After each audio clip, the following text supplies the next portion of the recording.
could've walked and I'm blessed. See the love of God in my flex, I'm so blessed. 20K just on my chain, say less. I text every day to get dressed, so blessed. Been through the storm and the rain, still blessed. Had a couple heartaches and pain, still blessed. Handle the pressure from fame, still blessed. God called my name, so blessed. Yes, sir, I'm blessed, don't play boy, cause I got it made. Tailor made just for this fit, I'm gonna cut the sweat. Welcome back to a very special episode of the Cobain Report. I am Rod Cobain. This is Caesar's in the house. That's right. Today I have some very special guests. We're going to dive into a topic that is very near and dear to my heart. We're going to get right into it. Raising the trenches of church life. My guests today, they bring more than faith. They carry the untold stories of pastors' kids, navigating identity, expectation, and fragility behind the pulpit. Growing up under the bright lights in sanctified homes where perfection was preached, but behind closed doors, things could be a little different. Church families face an alarming reality, higher divorce rates than the general population, betrayal, emotional turmoil, masked by Sunday's best. Today's episode pulls back the curtain on the life of a PK, exploring some trauma, loyalty, forgiveness, and unseen weight behind the gold standard in church culture. These are the voices that are very seldom heard and very seldom the light is shined on. Today, my guests, Brandon, Dominique, Corinthia, and Ashley will be bringing a very, I would say, introspective point of view about being a PK. I want you guys to give a welcome, Cobain Report welcome to my guests today, the PK panel. What's up, y'all? Yo, what's up? Welcome to the Cobain Report, guys. Appreciate it. Yes. You really do be giving some dope introductions. Oh my God, I be trying. That's not dope. You know, it be trying. We trying to do our thing around here. You gotta, you know. It's a little something we be trying to work on around here. But I will, first of all, I want to thank you guys for coming onto this show. I know that this is a very delicate and sometimes private topic to talk about, right? I am a preacher's kid as well. All of us who are assembled here are pastors' children in one way or another, and I think we all share a similar experience, right? Whether that experience is, I think it can be a little bit traumatic sometimes, but it's also, as they say in church, for my good, right? I think we can all say in some way that it's shaped or formed who we are when it comes to, you know, our biases, just what we believe in, who we are as a people and as a person. So I want to share my platform so I can talk to some people who are not just PKs, but they are down to earth. You know, they are able to express the truth, right? And not try to always make things look polished, because they aren't sometimes, right? We've all grown up in church. We've all seen how, you know, we all strive for a spirit of excellence, and our parents sometimes teach us how to strive for a spirit of excellence, but sometimes that comes with a facade. You know, sometimes it comes with things that we aren't able to talk about. It comes from places that we aren't able to talk about, that we have to internalize, which sometimes turns into unhealed wounds, right? So today we're going to talk about some things. Ladies and gentlemen, I want each of you to introduce yourselves, and if you feel comfortable, you can introduce your you know, what church you grew up in, or your parents, or however that goes. We are going to start right here with Dominique, and we're going to go around. That's fine. Hello, everyone. All right. Hello. Hello, Bishop. Hello. It's like, no. Hey, my pastors are Lady Peggy James and Pastor Wilson James, Abundantly Blessed Ministries. Okay. We did come from out of House of Prayer and Praise, okay, with Bishop Stephen Bennett Sr., late great. Yes. And yeah. Ashley. Hi, everybody. My name is Ashley Johnson. I come from New Salem Baptist Church here on the east side of Detroit, where my father, the Reverend Dr. Kevin H. Johnson Sr., is my pastor. I'm grateful to be here. Yeah. I'm Greg Davis, and y'all know Greg Davis, so yeah, Brandon. I'm Greg Davis Jr., right? That matters. Yeah, that matters a lot. Yeah. Yeah, he has Louis Vuitton spokes. Anyway, Brandon. I'm Brandon Johnson. My parents are the late Reverend Dr. Benny Johnson and co-pastor Tina Johnson. And my church that I currently serve as the acting pastor now is St. John Congregational Church. Over there. This is who I like to call the bishop. He does a lot of behind the scenes work to make sure everything he hustle hard for sure. He out hustles me, and that's hard to do because I hustle hard, you know. But I appreciate you for joining us. I know that this is a weird space for you because you are not just a PK, but you're also a pastor, and you're also raising a family. You know, you have your own bundle of children that will one day be PKs and have their own stories as well. So I thank you for being able to be on here and be vulnerable, you know, and sit in with this crowd of us on this side of the camera. Corinthia? My name is Corinthia Ford. I am the daughter of the late David Ford, Pastor David Ford, Friendship Baptist, Lansing, Michigan. I'm just here to tell my story. Yeah.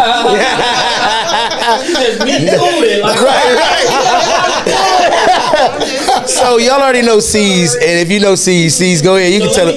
Go ahead. You grab any one of these. I'm not grabbing anything. Yeah, go ahead. But listen. Yeah. Hey, man. That's the point. That's why I'm here. Yeah. We're all raised in church. I am a PK. We ain't got everybody that know they know. Listen.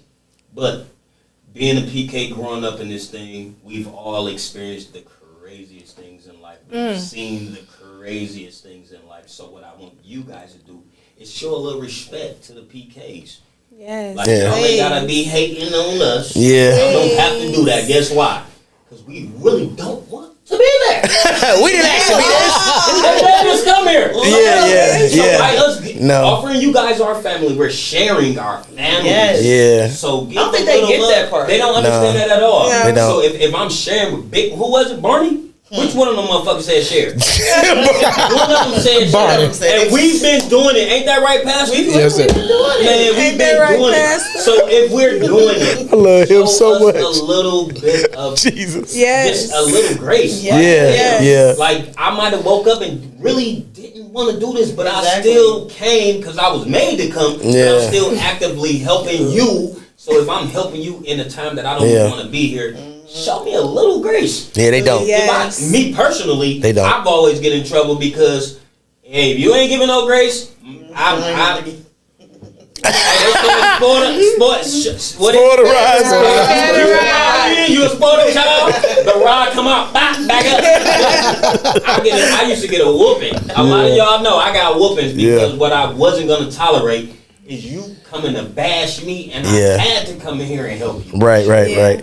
Yeah, I think that's the most common thing of being a PK is that they don't realize that we did not ask to be in the position that we are in or to be affiliated with the people that we're affiliated with, right? You can't pick your parents.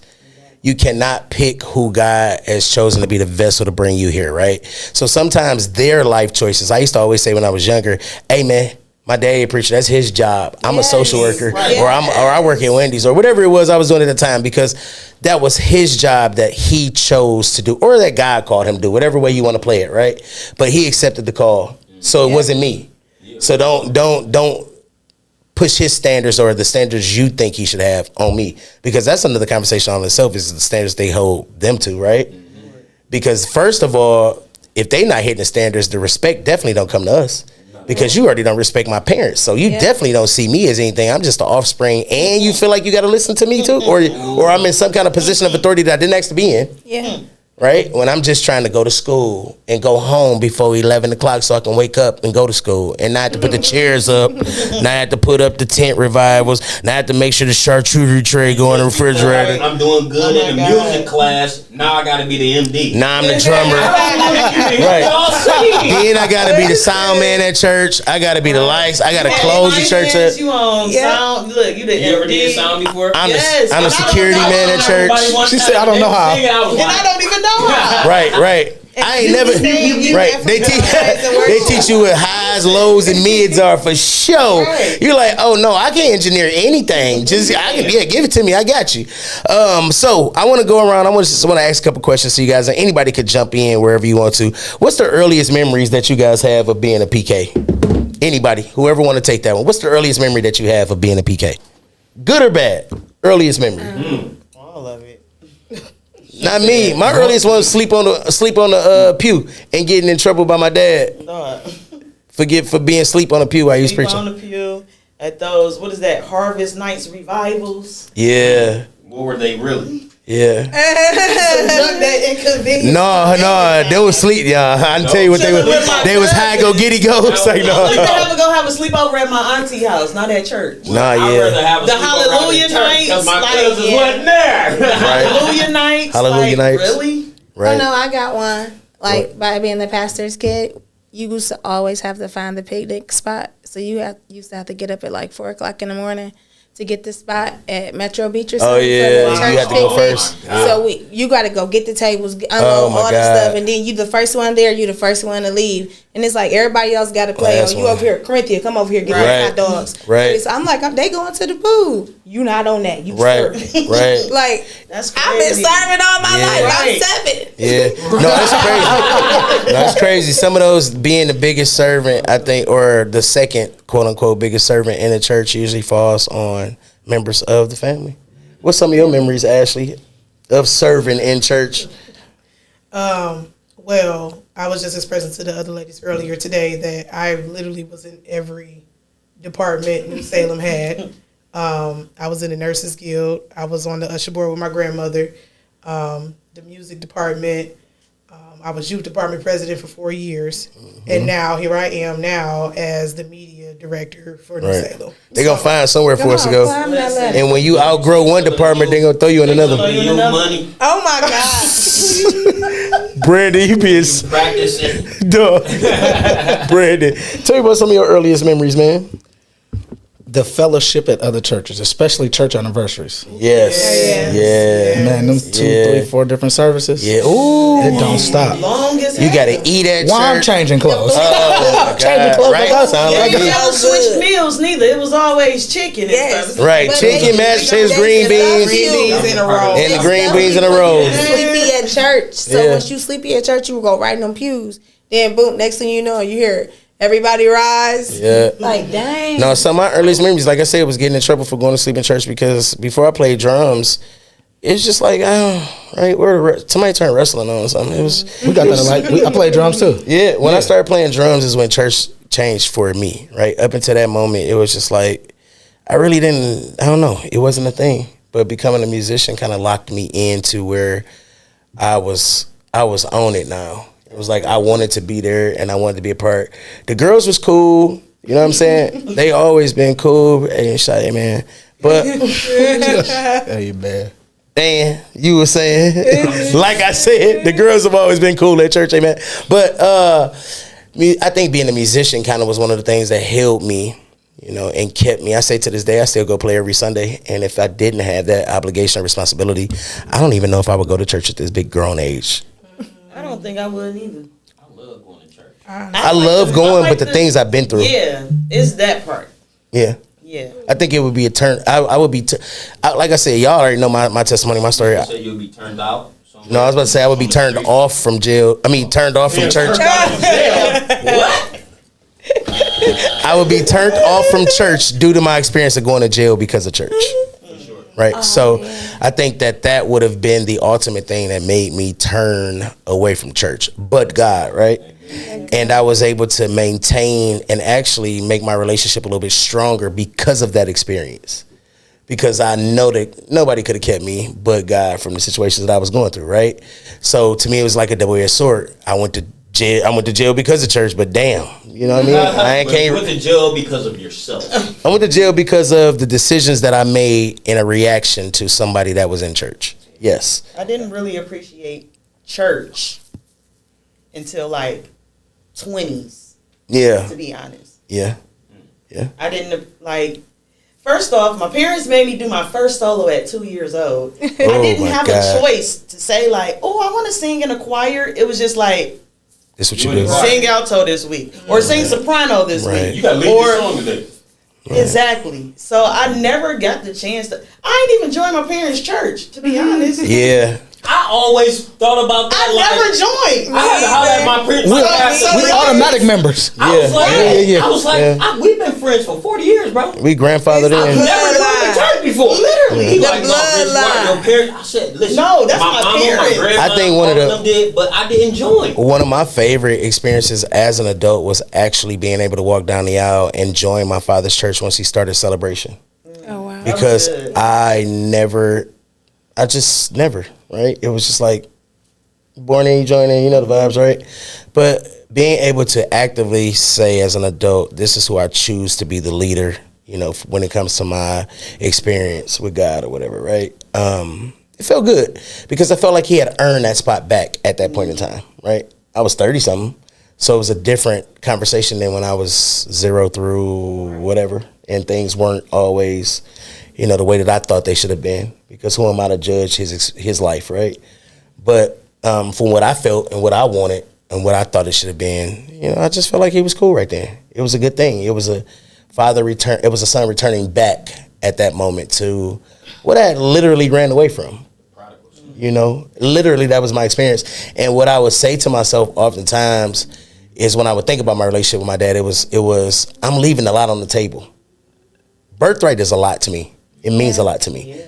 You know, those things are things that you don't earn, but they are yours. Yeah. And it's only you that can run away from those things and you that can leave that on the table. Yeah. So I had to literally eat crow and say, I'm going back because I'm hanging with the slug, hanging with the pigs when I could be right in the kingdom. I'm choosing to hang with them when I could be where I'm supposed to be. And ever since I've done that, I feel like my life has been lining up the way it should be. God has been opening doors for me that probably wouldn't have been open if I did not choose to go and restore that relationship. Yeah. So not saying that he was perfect, because everybody know I'm a open book when it comes to everything. Like, you know, there was times that, you know, we got into it, you know, fought, all kind of stuff. But, you know, restoring that thing was the best thing that happened to me in my journey and my wholeness. You know, the man that I am right now, I don't think I would be if it wasn't for that restoration process. But that's my story. Everybody is not able to have that. Everybody's not able to go back and make those things right? It's some PKs that's out here hurting. It's some kids out here that's hurting because the church has stolen or taken from them what they value, their parent. Yeah. Right? Anybody got a story that they would like to? Anybody but him. No, shit, we got guests. Let them talk. It's like, no, go ahead. First memory. Go ahead. That nigga gonna talk. Drunk uncle. Church. That's the drunk uncle. Go ahead. Yeah. Hey, look. Go ahead. My dad was the deacon, right? Yeah. My dad was the deacon with the big ass keys with all the keys. So let me say this for real. So like, you know, like me knowing that he's responsible for everybody getting out the church, cutting the lights off, all that. I'm safe. I done went to sleep. I'm in the middle of the church. We got a cathedral. I don't know if a lot of you know, I'm a part of Unity Cathedral. So I'm sleeping in the middle. I just so happened I had that little ache right here from leaning over. So I got up like, whoa, lights off. I run to the back. Bro, they locked me in the church. Bro, I'm like, no safer place to be. No, bro. No. This is a very big cathedral. He's like, dark. He's like, I already feel like I've been locked up. Don't let me out. Right. I'm in there like I'm dying. Like, let me out. I don't know if y'all know our doors, but yeah, they wood. The wood doors, and if you hit the thing, they'll come apart. But the chain. It's like, nigga, I just fell to the floor like, Jesus! Hey, and all I hear is my uncle on the other side, like, somebody in there! Yes, help! Please, help me now. That fucked me up in church. I stopped going. Dude, okay, so we all know that sometimes, you know, being a pastor can be a burden on a family. I want to get into some probably a little sensitive topic, but if your parents were married, I want to talk about, did you see anything that church was a strain or stress on the marriage, right? Not what you saw, because marriages will be marriages, right? But I think that sometimes pastors, I'm just put out there, they value the church a little bit more than their family, or they value the church more than. They say they don't, but no, they do. They say they don't, but I think we feel it. Yeah. So we definitely say you do. Right. They don't think that they pour more into the church, but they do. Did you eat? I did. Did you eat every day that he was at the church? What did you say? No. I'm asking. Yes I or no? did. You did. So My mama bought it that Sunday. No, your mama put her hand in the bucket. Your mama put the hand in the tithing bucket. I can honestly say. Your mama. Your mama had a job. They're offering money. No. In my parents' house. No, I done been to some churches too. They put their hard work, earned 9 to 5 money into that offering. Yes. Yeah. Because they gotta pay the bills. Yeah. So the church members wasn't putting no cheese in? No, So shout out to her church members that was there. Y'all need to get y'all shit together. So look, so back to it though. So your answer would be yes, that you feel like the pressure from the church put some kind of strain in that situation? Yes. Financially at least, right? Because taking money from your own pocket, your kids. Being like, say if I was younger or something, like it did take some of that time away. Mm-hmm. You know, which is valuable, right? And they don't. I'm gonna just speak for my thing, right? Mine personally felt like that was the one thing that I couldn't get back. It was always money and all that. I would get anything. That time is way more precious than the other stuff to me. Yeah. And so as an adult now with my own set of children, that I'm a hustler, right? So I work. I do right now. This is time away from my children, right? Mm-hmm. And I do this every other week. Mm-hmm. So now I understand the hustle, right? But I also, if anybody in this room knows me, I go super hard for my children. Yeah. So I've found a way to do it. It can be done, but you have to work very hard at it. And I feel like they don't make those sacrifices sometimes. Well, I think too, the challenge comes in where, if we be honest, our parents don't understand the art of balance. Mm. It's the same thing that a lot of us still struggle with, trying to balance life, right? But my parents did a pretty exceptional job of, creating that balance.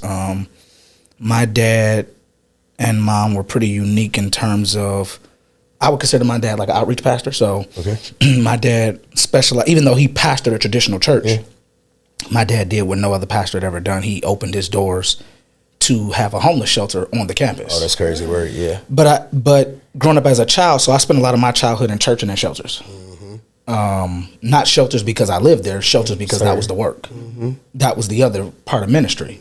Mm-hmm. But I also think as an adult, my perspective is different now because, I didn't know or understand the difference between just having balance and having healthy balance. Yeah. So I think they value their children. I think all of us have some sort of significance or value in our parents' life. I just think it's hard, even when I look at my own life and, I have a wife and 3 children, trying to figure out how to balance where your children don't suffer. Yeah. Even to the point, like, I don't miss games. Yeah. So if my son playing a basketball game, well, whatever has to be done in ministry, from a ministry perspective, will get done either with or without me. Right. But as long as I'm there for him. Right. Because my dad didn't miss. There was never a time that, because I played basketball in middle school and high school. I was in band.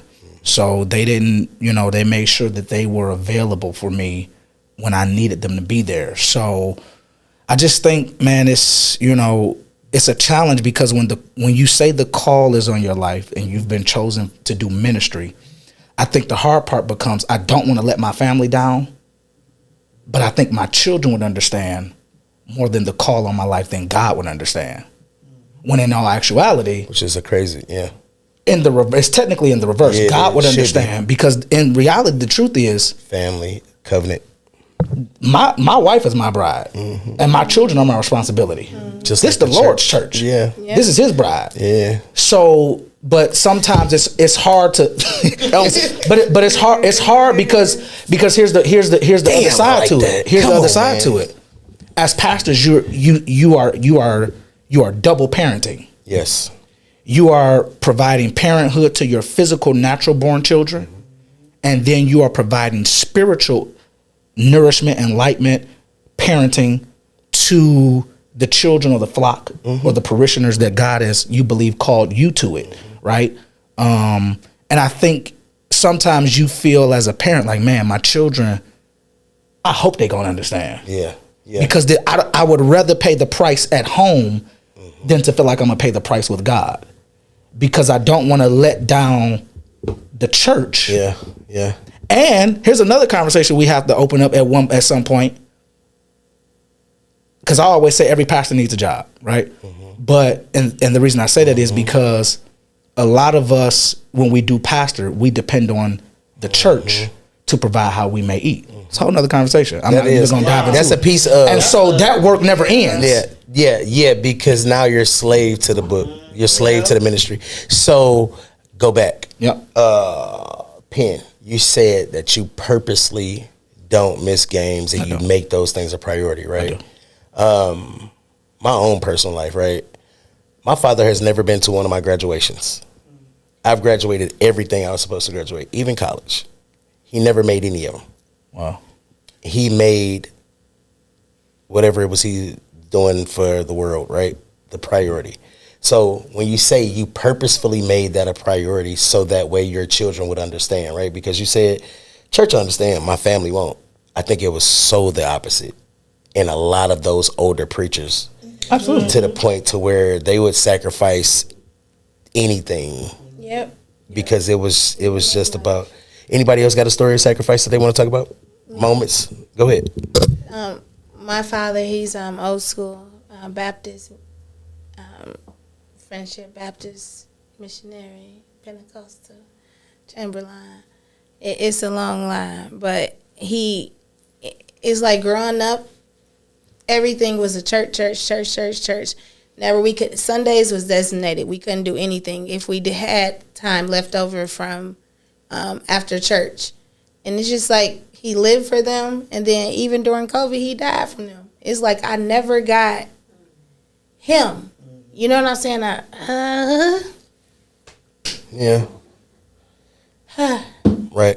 I never had a dad. I always had a pastor. Right. A pastor. And it's like, even when I came to him with life stories, like, you giving me scriptures, and I want you to talk to me about reality. Yeah. We're not living in a biblical Not as world. my pastor, Yeah. as my Yeah, you dad. get what I'm That's saying? a hard We're space. not living in biblical times. Yeah. Like, when I go My out dad here just outside figured this that out. household, Right. these real niggas, real niggas, if they hit me, they not gonna turn the I other gotta cheek. quote John Right. 3:16. Yeah, you gotta teach me. No, that's crazy. No, that's a hard space. Being a father and having a daughter, Yeah. that's a super weird space, right? Yeah. It's already bad enough. Like, I feel like sons, we get this weird thing, right? To where it's like they either expect you to be or not to be shit. There's no middle, right? Yeah, They either expect you to be like, all right, he's just in jail. He's just the pastor's kid, just outside, right? Or they expect you to be like, he's Reverend Jr. Yeah. There's no just human. The expectation. And just be the expectation. The It's just no. It's always. We were never treated as human beings. Well, from my personal experience. Go ahead. I was never. Let me fix it. Growing up at Salem, I was never really treated like a normal kid, and I grew up with kids all through that church, and it was kind of weird for me because I got to see kids live a normal life, and it kind of hurt because it's just That's like real good. You just gave me goosebumps. Cause shit, yes, I know what just that's to like. know that I couldn't do the things that they did. Yes. I couldn't go and hang out like they did. No. Because Can't spend it the wasn't night out. allowed. But then here's the flip side of that. You had those kids that you grew up with that judged you because of who your parents were, and they didn't allow you to hang with them. Yeah. And from my own personal experience, it was lonely. It was lonely being a It was It very was. lonely. It was. Was alone most of the time, middle school, high school, even elementary. Like, it was I barely had any friends because once they found out who my father was, it was like, oh, let me back up. Oh, Ashley's going to tell on us. Yeah. Ashley's going to tell Pastor Johnson that we did X, Y, and Z. But they never got the chance to really understand who I was. I wouldn't snitch on y'all. Let me hit that bitch. Exactly. It's like, no. Now you gotta Passion. You said puff give. Because I've been in the pulpit I've been on drums so long. I just want to do anything but. Go ahead, Ash. I mean, cut you off. Said drums. I didn't know where I hate him so bad. Go ahead, Ash. Because it's just, and I truly thank God for the experience that I have at the church and the one that I'm currently experiencing now. But I just wish it could have been different, because even now, at my age that I'm at now, I still have that problem. Yeah. I've never had any, even though those kids grew up and went on, when they come back to the church and see me, it's still that, I can't hang with you. I can't go to Rouge Park with you. I can't go to Belle Isle with you. Yeah. I can't post up on the corner with you because your daddy gonna nail me to the cross. And the worst part, and this is the worst part about that, right? Because they isolate us, we do run to the crowds that they don't want us to run to. Because you alienate us. Because you do not want to be, you think we gonna snitch on a pastor on your lifestyle, right? When he is not the most important thing smoking. Right, because in reality, outside drinking. Right, I'm just glad that I'm able to not listen. That's why I came outside, because it stink. That cigarette he was smoking. Right. We're not even gonna get on the hit, and that's a whole other conversation, bro. Don't get on it. Yeah, that's a real. That's kind of I know that's from my dad, stuff. he never really even cared. You know what I'm saying? Because I know the people in our church. My he dad understood that everybody had different walks of life, and he never judged anybody. But for some reason, they always put him on that stigma just because he held that title. But with his upbringing, he went through the same stuff that half of his members went through growing up. Mm-hmm. But they never would have known because of that pastor doctorate title. So I think they all do. They all have some sense of, because my dad will talk about his testimony very openly about, being 7, 8 years old, and his mom doing coke with him and all that stuff. Like, he talk about all of his experience, right? But the problem I see about it, right, is that once they get to the certain level to where now, right, they sometimes forget who they are. To me, I have to sometimes say, hey, bro, you from Southfield? Like, you put your pants, like, relax, right? Because the expectation and who they present as sometimes in public is more, I think the stigma behind who they are, or the name, it holds more weight, right? So when they actually show up, you know what I mean? And people see, they're flawed just like me. They don't want them to see that. They don't want to see that their son is on what they own, and you know what I mean? But God has to save us too, individually, in his timing, in his way. He cannot work with us unless we choose. Our daddy can't say, work with my son. That ain't how God work. Right. You gotta want that for yourself, right? Yeah. So until you get to that point, whether it's your 20s, whether it's on the drums or whatever that is, right? When you tap in for real, they can't save you. Mm-hmm. They can't stop whatever's going on in your life. It's gonna take, whether it's you going wherever it's gonna go, right? And that's jail, whatever it is for you out here. Cause this is my thing I used to say all the time. I ain't preaching. I ain't got no life experience. The hell I'm gonna talk about? I opened up Pandora's box. Because God showed me every damn thing under the damn that I did not want to see for real, right? But I was itching. But I literally got a piece of what I was asking for. And I'd rather just go back and go to my room and shut up and close the door and clean up, right? Because adulting, right? Being an adult myself will do some things that show me, this is how my parents make these crazy ass decisions. This is why shit is the way it is. Crazy, right? You know what I mean? Life will take you down those journeys. Brokenness. I want to talk about brokenness, being a PK, right? We have one in tears right now. We got one that was almost in tears. You know what I mean? I done disclosed a couple things. I want to talk about brokenness. Do we think that stigma kind of follows sometimes being a PK? Yes. Where we have those seasons where we feel broken. Anybody want to talk about that? Anybody can jump in? Ooh. Let me see how. Ooh, I even got the Reverend over here silently. He preached for a living. Go ahead, Damo. About to reword it. No, go ahead first, because I got a lot to say. No, I just said, we don't want to hear about my broken pieces. Oh my God. Oh my God. So I guess I can start it then, right? Okay. There was a phase where I felt as if, I was not where I wanted to be, homeless, going through things. And I felt like it was because I was running from what God truly had for me, right? Because I was so busy about what people thought, what people were going to say, what people think, the people this, people that, right? You can't work a regular job when you're a PK. What do you mean? Mm-hmm. Your daddy's rich. Why are you working at McDonald's? What do you mean? Who are you? Why are you doing that? Why are you riding a Focus? What is that? Right? Certain things that made me feel like I wasn't, especially with the company that my people kept, right? And not, we all got different situations, but my dad been bishop since I was 9. I really don't know. No, it's tough. He was supposed to be that's what they perceived, right? Yeah. And the heartbreaking part is you feel the brokenness when you feel like you fall short because they had goals and dreams for you, not you. I never understood or figured out who I was until I understood and figured out who I was. And I'm still figuring that out. Yep. Yeah, I think every day it's a new layer of me that I'm like, oh shoot, okay, yeah. Oh, all right, I'm that too. All right, like, what do I like? What are the things that I think, right? Because I've been given all these goals and aspirations. Ain't what my parents like. Right. I am not Peggy. Right. I hate that, by the way. Yeah. I ain't Greg either. I hate it too. I think I've done so much work to not be, right? I even created the alias, all kind of things, just so that I can create my own identity. Because I think that's why I probably hated church a little bit, because they compared me so much, my voice. Yeah. And it's like, y'all. Yeah. I'm freaking 12. Right. Hello. Right. Of course I'm not. Right. Shut up. Right. No, it's hard. That is hard. The comparison factor criticizing me at that crazy. Early age. It's so crazy. now as I'm getting older in the church, I don't even want to do this shit no more. I don't want to do it because I know that's what y'all about to. That's me with the preacher shit. Like how you expect me to be like this man was doing shit across the world before I could even like really figure it out, right? So the comparison is the killer of joy, as they say, right? Because now I don't even want to do it no more. You expected me to be Bishop Greg Davis when I'm just trying to figure out who I am as just Greg. Yes. I don't even know that nigga.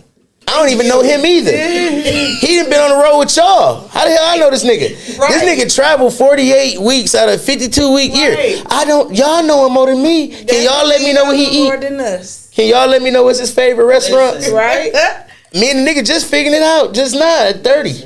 I'm 40 now, but like I said, past 10 years. He doubled back. I cooked a couple of holidays for him. He definitely doubled back to make sure he. No. That's what we're talking about. I'm sorry. At this point in time, Greg was an adult. Hey, Greg was an adult. Okay, I never was at the cookouts. Now, when you talk about that expectation, though, that's huge because even growing up, you do or don't make certain decisions or most of your decisions because you don't want to disappoint. Yeah. And by nature, we all the center of attention without asking to be. When we get mentioned in a sermon, you know what I mean? We're gonna be made example of. So I don't want to make this decision. So a lot of it is I might be living out of fear of making a certain decision because I know that wrong decision is going to disappoint a lot of people, and they're gonna say, I expected them to be better. Yeah. So really they discount your humanity. Yeah. Because so we never really allow humanity. We never really get a chance to be human, and I think that even speaks to sometimes why some of us may decide to do other things, go elsewhere because we don't want to be held on that pedestal of expectation that we didn't ask for. Yeah. So when we do fall, we don't receive the same grace people expect when they fall. Yeah. Because they consider us to be like some superhuman, like we sit right next to Jesus. No way possible. When in reality, we ain't asked for this, we just here. And we trying to discover ourselves, right? Yeah. And so, growing up, man, you don't do certain things because you don't want to be perceived in a negative light, and perception is reality. It is. And you don't want to be the one that they say, now that's such and such son. Yeah. And even but so I even experienced that sometimes and I had to let people know from the very beginning, because I stepped in where my dad was, and because I walked behind him, I don't wear the same shoes. I don't think the same way. And my dad grew up in a different generation, right? And so for you to expect me to pastor like him and think like him, you're going to be highly disappointed. Yeah. Because we're in a different generation and different time. Yeah. My dad did the best he could with what he had, just like all of our other parents. But that's not who I am. So as soon as you try to place that expectation on me, you're going to find yourself disappointed. Yeah. Okay. Because I don't live to be like him, although there are some ways that I have that are like him.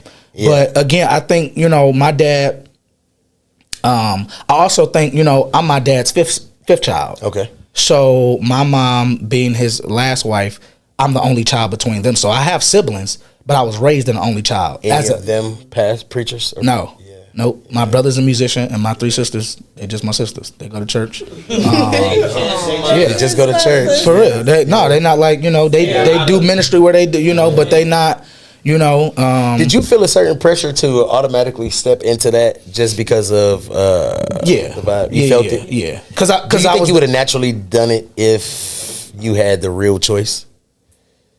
I mean, I know you had the choice ultimately, but come on, bro. It's us. Yeah, not for real. A part of it is, this is all I know. Yeah. Right? Yeah.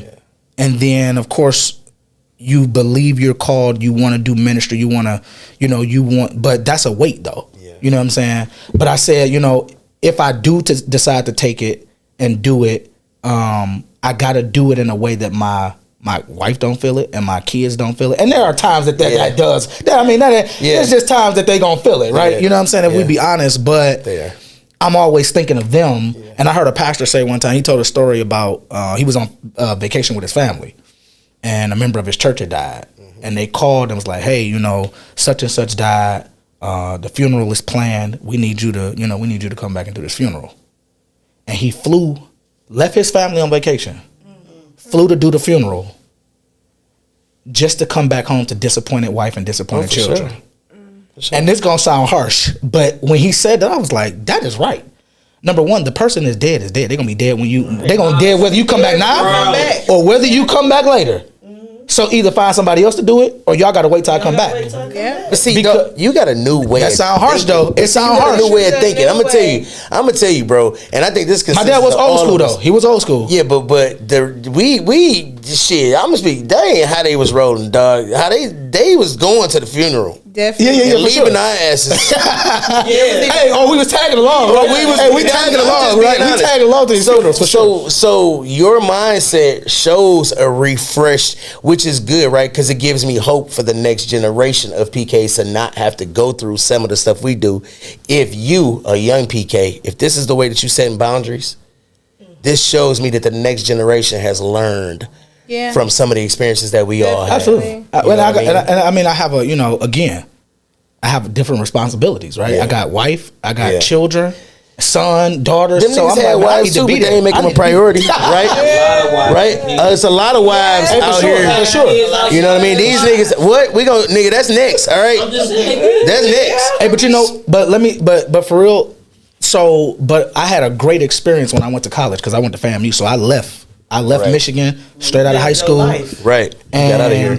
Granted, one of the first things I did when I got to FAM is I found a church, but it was different though. Yeah. You know what I'm saying? Yeah. I got an opportunity to see a different level of what pastoring looks like when it's not attached to you directly. Oh yeah, it's a difference. You know what I'm saying? Oh, it's a difference. And it's like my exes ones, they did it to my ex-wife, so they ain't like me that much. But yeah, I hear you. Go ahead. Shout out to JP. Go ahead.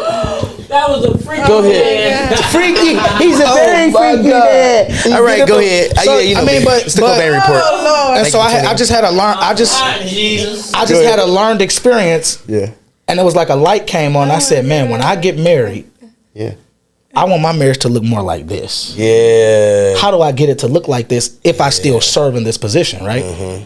There's some things got to change. There's some boundaries. Boundaries have to be set in place. Church and boundaries, people. Yeah. Stop calling my parents at 2:00 in the morning. Oh my God. Thank you. Stop that. Yeah, if you don't know how to pray for your I bet you ain't even going for that. Nah. I already know. Oh, no. My wife ain't going for that. I had a situation where a church member was sick. And one of the daughters had called my dad. Okay, daughters, get out your bed and pray. 2:30 in the morning, and my dad had to be to work at 8:30. So he didn't come. And then they had the audacity to call him, cussing him out because he didn't come. They went off on him or cussed him out? They went off on him. They won't come cuss in front of the pastor. Now they know better than that. They was mad.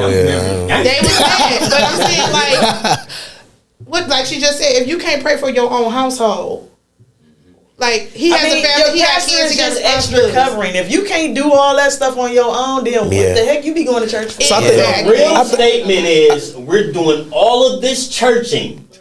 And I'm giving you all of this, and you not taking nothing home. No life application. Why do I gotta come? But I think a part of that is twofold, right?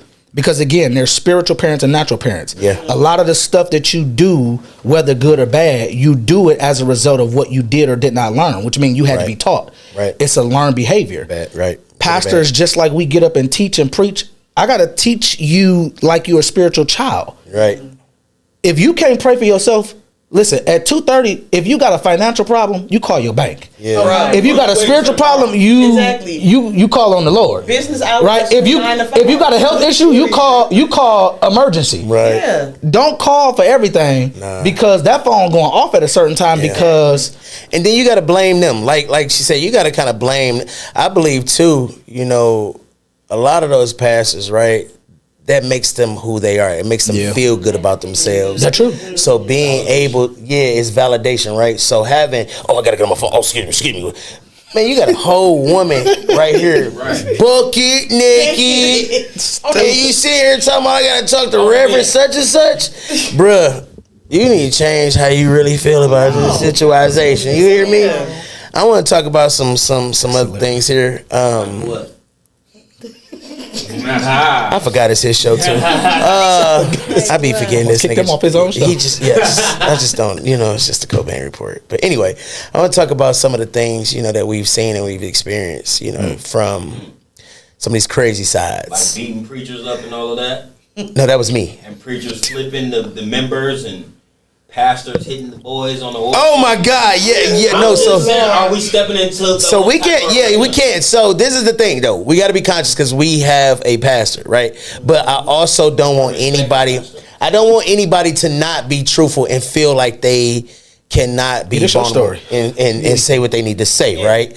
But I also want us to be mindful to not taint his witness outside of the what we got going. So, but I've seen some of the craziest things.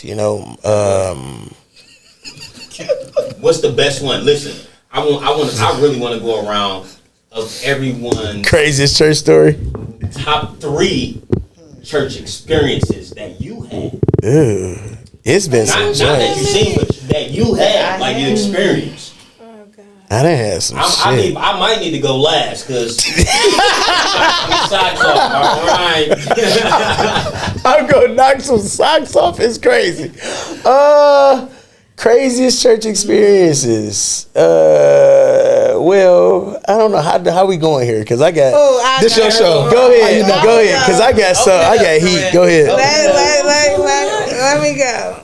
All right, craziest church story. So bad she had to sing. Yeah. Right. I before my dad's second marriage, I was the baby of the first marriage or whatnot. He gets remarried. You know how the family trying to adjust to like stepmom and stuff, right? And all of that.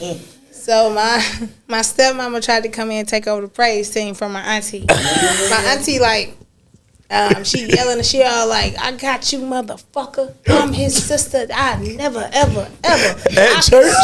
And then she started singing, "There's a leak." That is wild. So the very next Sunday, she said, "I got you." The very next Sunday, my daddy like, "Anybody want to testify?" This girl just comes out of nowhere and she's like, "I would like to testify, Pastor Ford." He was like, come on. She come up there on the microphone and she's like giving under the guy who's ahead of my life to my Father in heaven and my Father in the pulpit. My auntie was like, "Gotcha."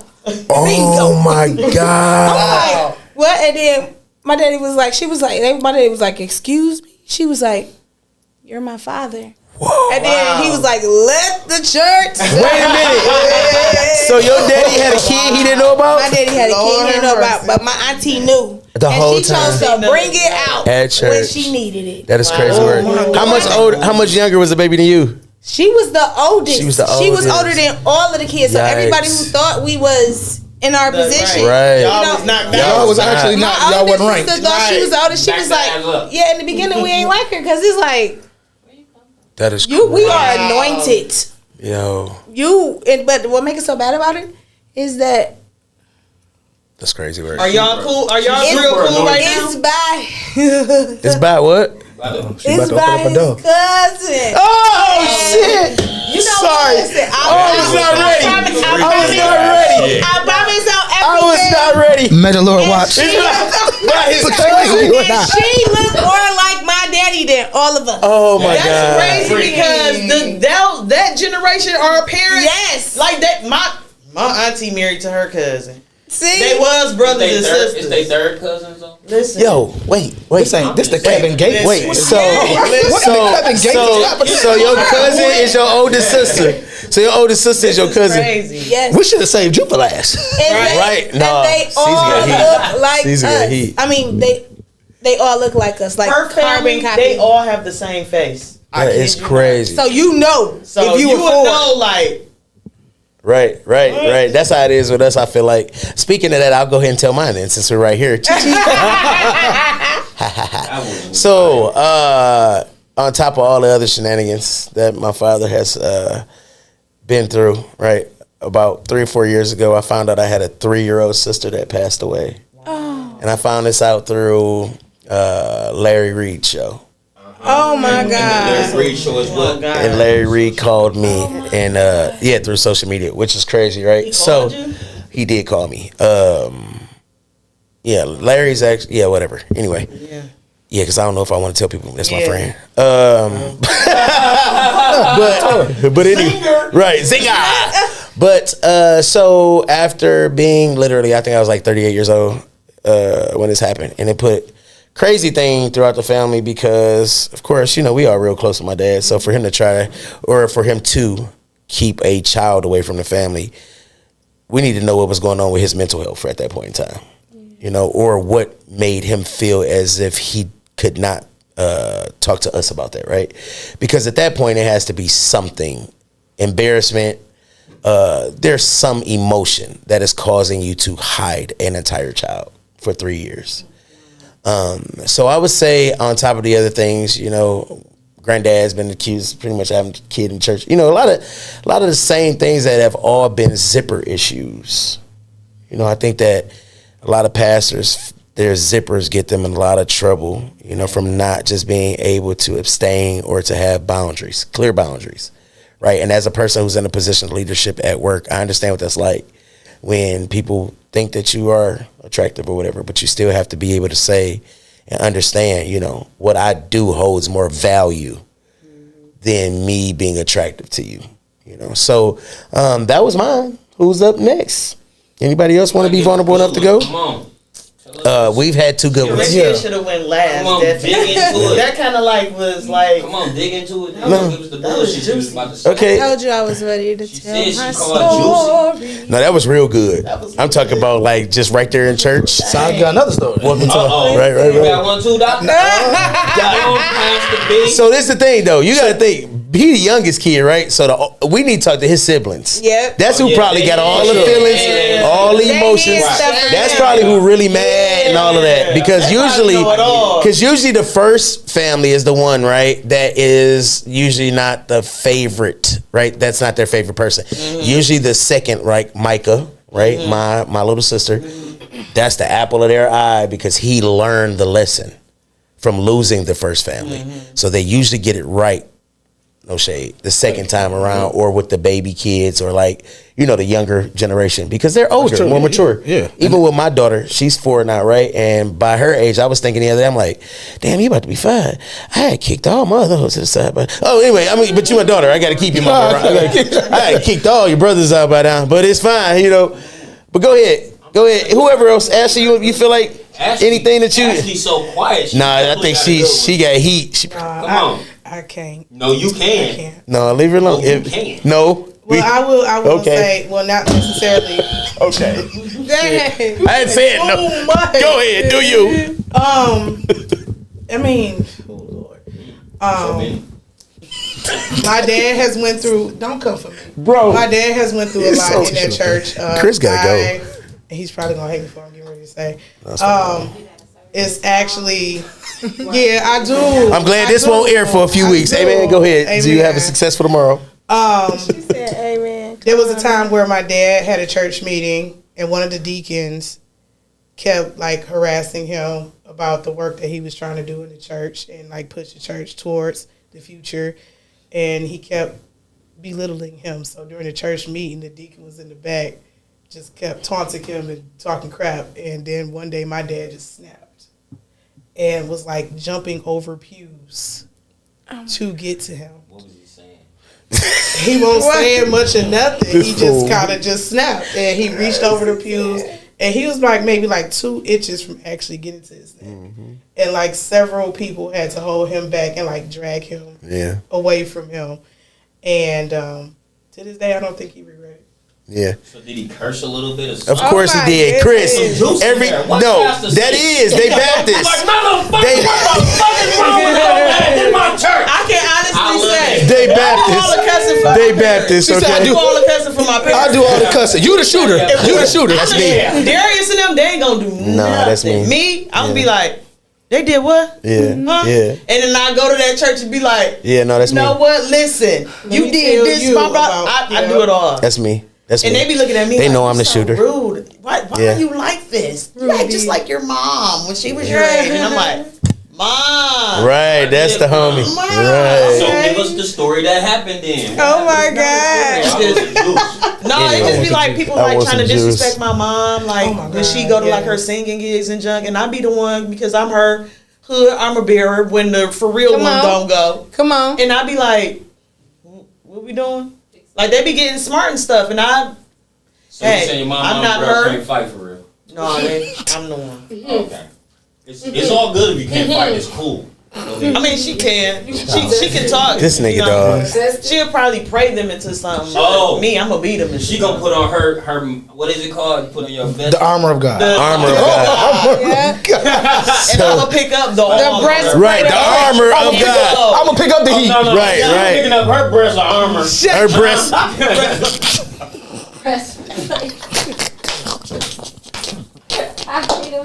Hey. No, wait. Okay. Nope. Okay. Okay. So look, let me tell you my experience. When you guys like to know my sure. We don't have a choice. All right. We really don't. So let me sit right so I can tell you. All right. Go ahead. Get your Disclaimer. please. There was I'm gonna excuse your glasses. Yeah, you're excused. So check it out. So there was this preacher, and let me fix my mic. I want y'all to hear this. Oh my God, please. So there was a preacher playing the plane.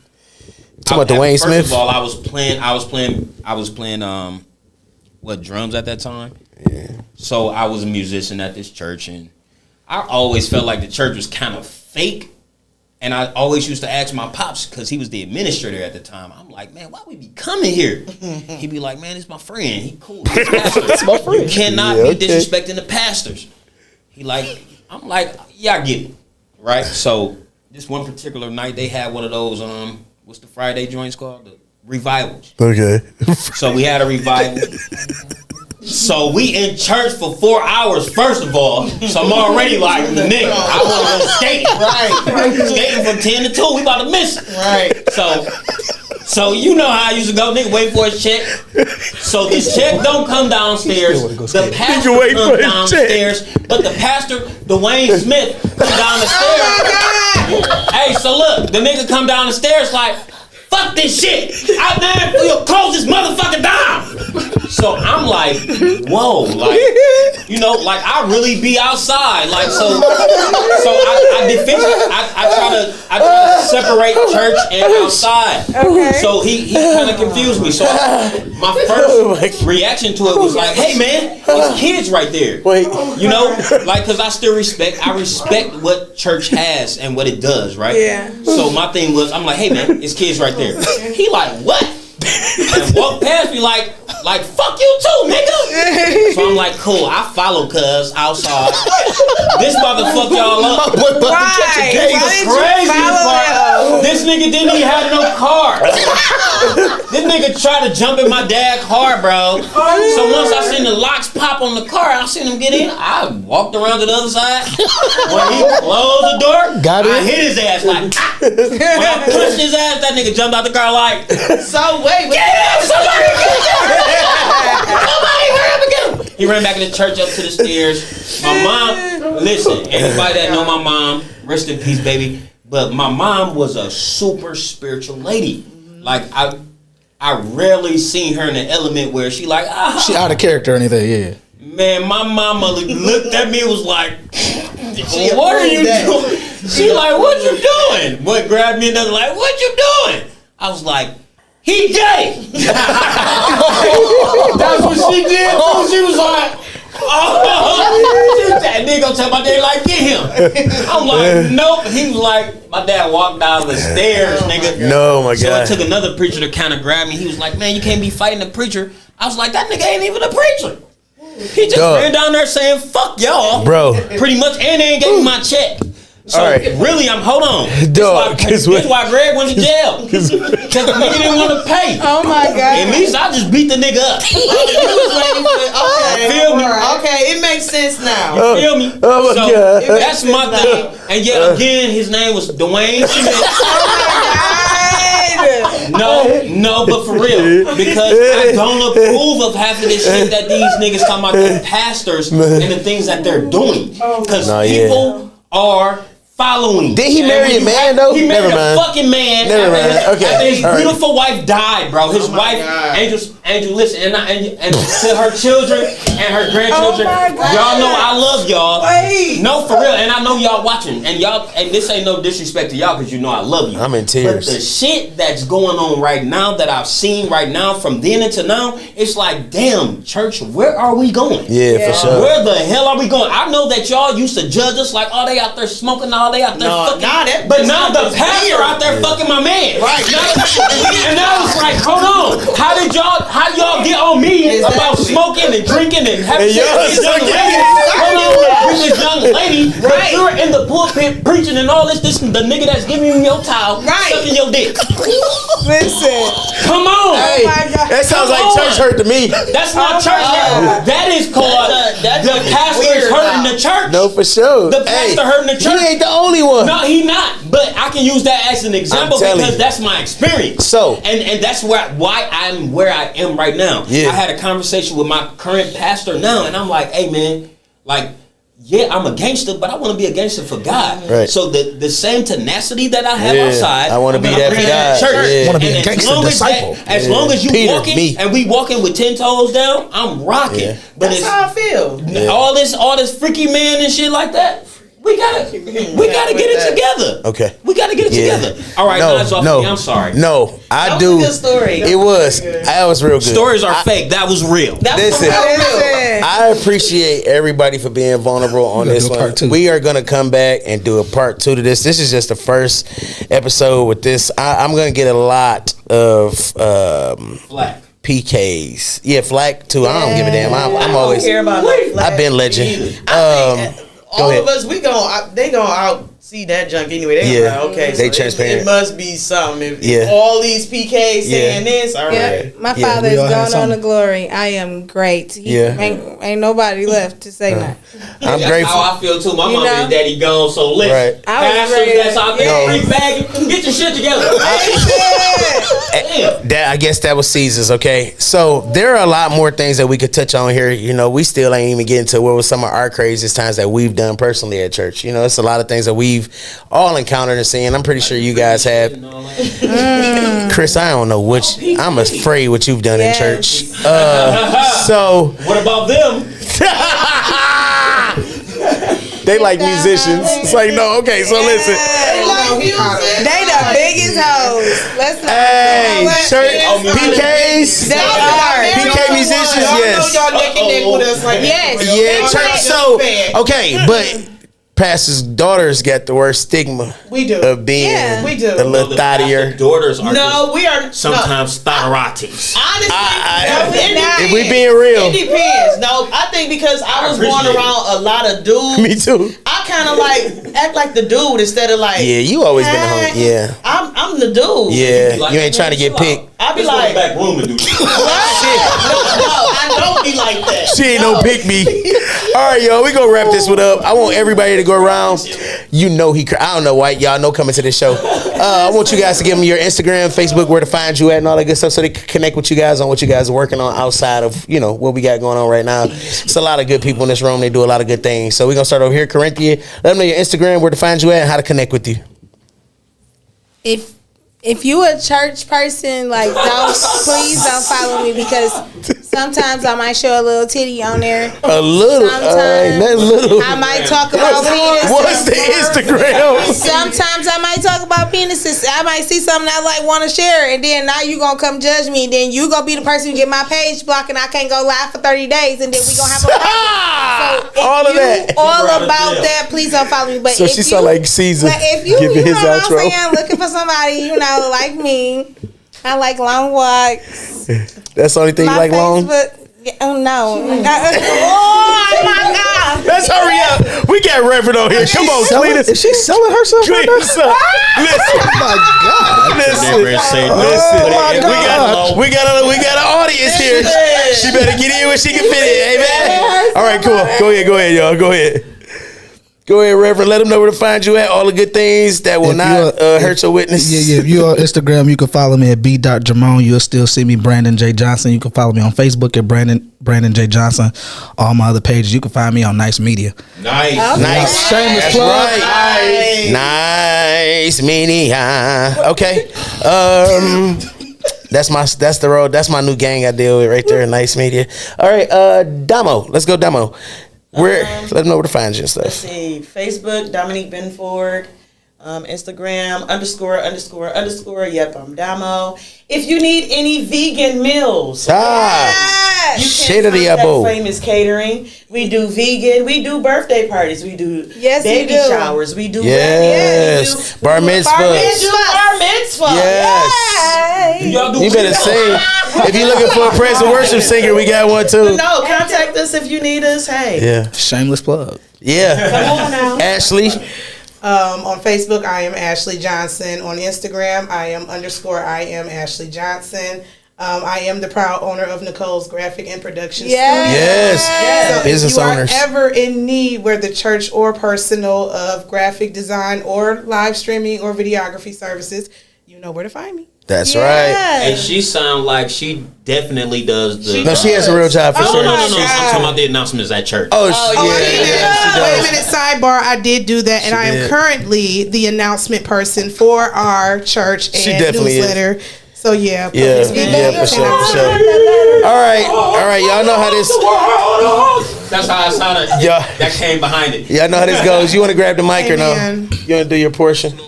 So Did you like to do what you do or no? So listen, I'm always gonna do what I do. Hey man, I know y'all hear what's going on in the background. We have the music because my musician came in today. Yeah.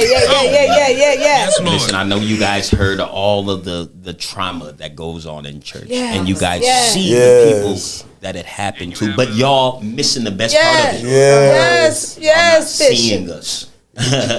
You got to see the best part of it. The best part of it's right now. Come on, Bishop. The things that we went through only made us where we are right now. So if you guys are still holding on to the stigma of what we used to be and who our parents are, go pray about it. Please go pray about it because it's not working out for you. Because no, it's not, because you're really wasting your time, and your time isn't making any money.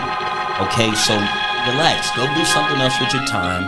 Let these people go and pop that ass or show them titties or however they want to do it. I didn't look. You felt guilty. Amen. Look at your neighbor and say somebody felt that they had to say that. Yo, whoever bold enough to come on this show, I love y'all. Where you can find me is that one place where you find yourself. What the place that you go and find your inner self. Go and find yourself. Go and find a higher power. Find something. Find a grounding. Find something to follow. Not us. Like when you following us, you're only gonna be deceived because of the perspective that you're putting out. Don't look at me and say, "Oh, I thought you was." When your thoughts ain't my thoughts, and your thoughts don't make me move. But if you really want to find me, you can always go on my brother's page. He's always tagging me in everything. Sometimes 9 times with the same thing, and so you can find me there.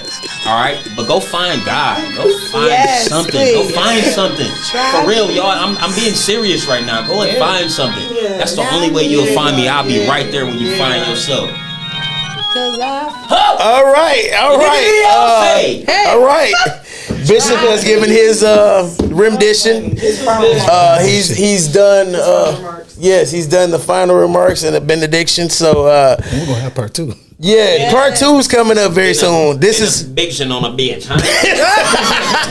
PJ Morton voice. Anyway, we want to thank you guys for tuning into another episode of Cobain Report. Let the healing begin. PKs. I know it's a little funny. You know, we a little transparent. Sometimes we get a little loose, but if you listen to exactly what we're saying and hear the moral and get, you know, what's for you out of it. Like I always say, if it applies, let it stick. If it doesn't, let it fly. You know what I mean? So thank every one of you guys for coming by. I know it's tough to talk about our childhoods and what we went through, but I guarantee you somebody will be blessed just by the stories or what we're going through. And just to know they're not alone. Amen. You know, somebody right now feels like they are going through this thing that we've already successfully conquered. And they just not going through it 13, 14, 15. Think about where you guys were, right? At that point in time. So thank you guys for coming out. And as we always say, put your earmuffs on. Oh, we got a reverend. Oh no, we gotta say something else. No, we're not. No, it's a rap, church. I'm blessed. See the love of God on my flex. I'm so blessed. 20K just on my chain, say less. I text every day to get dressed. So blessed.